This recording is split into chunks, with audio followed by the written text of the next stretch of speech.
اعوذ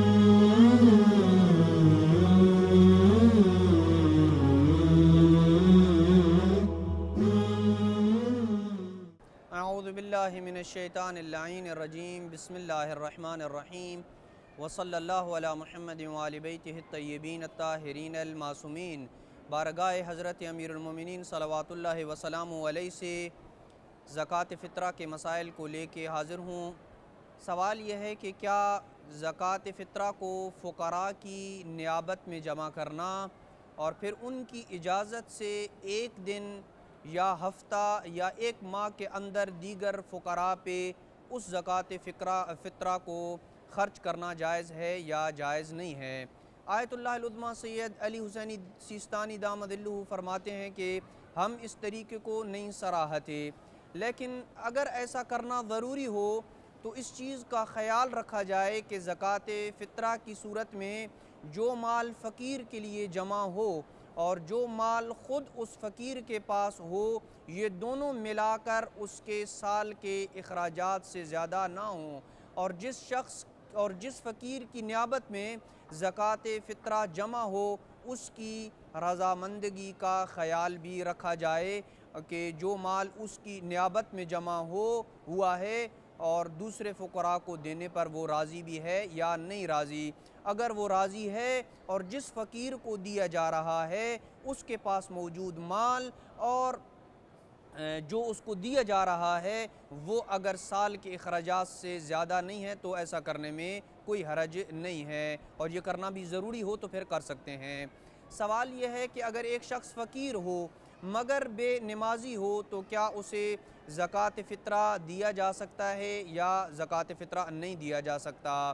بے نمازی اگرچہ زکوٰۃ فطرہ کا مستحق ہی کیوں نہ ہو، بنا بر احتیاط لازم اسے زکوٰۃ فطرہ نہ دی جائے۔ اگر کسی شخص کے پاس سید اور غیر سید دونوں کا زکوٰۃ فطرہ اکٹھا ہو اور پھر وہ سید اور غیر سید دونوں کے زکوٰۃ فطرہ کو مکس کر دے اور دونوں کے زکوٰۃ فطرہ میں جمع ہونے والی رقم مخلوط ہو جائے، تو کیا وہ شخص سید کو اس مخلوط مال سے اتنی نسبت دے سکتا ہے جتنا حصہ مستحق سید کا بنتا تھا یا نہیں دے سکتا؟ جواب یہ ہے کہ اگر سید اور غیر سید کا ادا کردہ فطرہ مکس ہو جائے تو سید زکوٰۃ فطرہ کو غیر سید کے فطرے سے جدا کرنے کے لیے، یعنی سید اور غیر سید کا جو زکوٰۃ فطرہ مل چکا ہے اور مکس ہو چکا ہے ان کو آپس میں جدا کرنے کے لیے کہ اتنی 100 روپے یہ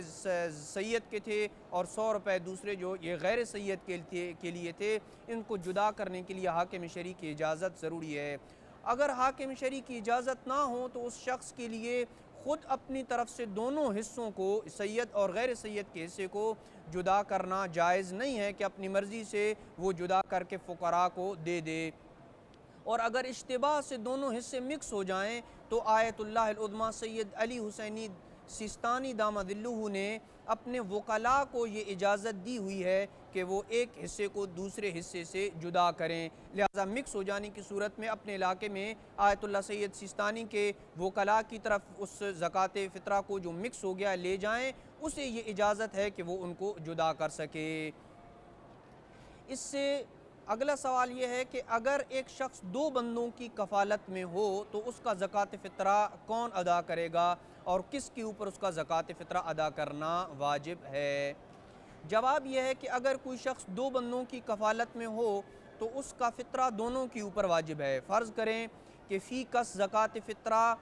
200 روپے ہے تو 100 روپے ایک شخص دے گا اور 100 روپیہ دوسرا دے گا اور ایک شخص کی طرف سے۔ اگر ان دونوں میں سے ایک فطرہ دینے کی استطاعت نہ رکھتا ہو تو اس کا حصہ ساقط ہو جائے گا، لیکن بنا بر احتیاط لازم دوسرے کا حصہ ساقط نہیں ہوگا۔ وہ 100 روپیہ جو اس کے حصے میں بنتا ہے وہ اس شخص کی طرف سے زکوٰۃ فطرہ دے گا جو اس کی کفالت میں ہے۔ جس بندے کا فطرہ کسی دوسرے پر واجب ہو اور وہ بھول کر یا معصیت خدا کر کے اس کا فطرہ ادا نہ کرے تو کیا خود اس شخص پہ بھی زکوٰۃ فطرہ واجب ہو جائے گا، ساقط ہو جائے گا، یا خود اس کے اوپر ساقط نہیں ہوگا اور اسے ادا کرنا ہوگا؟ ایسی صورت میں بنا بر احتیاط واجب خود اس شخص کے اوپر واجب ہے کہ وہ اپنا فطرہ خود ادا کرے۔ وصلی اللہ علی محمد وآل بیتہ الطیبین الطاہرین المعصومین۔